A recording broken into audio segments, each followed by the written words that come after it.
Good day mga kabossing. Ito nga pala, meron nga pala tayong project bike ngayon today.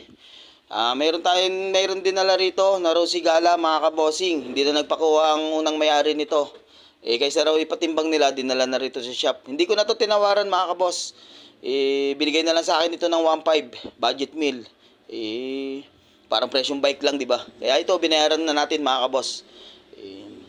Kaso nga malala ang problema. Kaya nga ang Rosy ay sorry, 'di ba? Pero ito ay narito naman tayo gumagawa. Gastos naman natin ng konti, walang problema. Para may ma-service ang ating mga mekaniko sa pagbili-bili ng mga piyesa.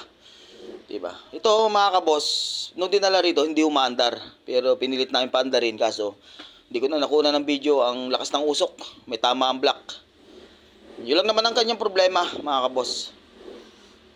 Saka mga battery, ganyan, yung starter, yun lang naman ang mga problema niya.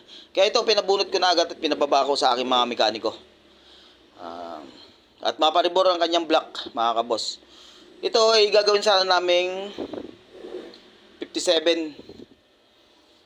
Walang sumukat na piston, kaya ginawa na lang namin, pinaribor namin, ang sumukat na piston ay 450 lang. Pero all goods na rin. Hindi katulad ng stock na sobrang liit. Kaya medyo may power na rin to. At pina-port ko na rin ang intake at ang exhaust. At 0-0 gasket, ibabaw, gitna. At pinalighting valve ko na rin para kahit papano lumabas ang kanyang power para masarap gamitin.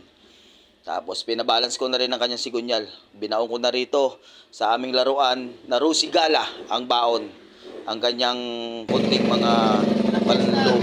Ayan, okay na, umandar na. Hindi ko na kinunan pinahaba ang video ito.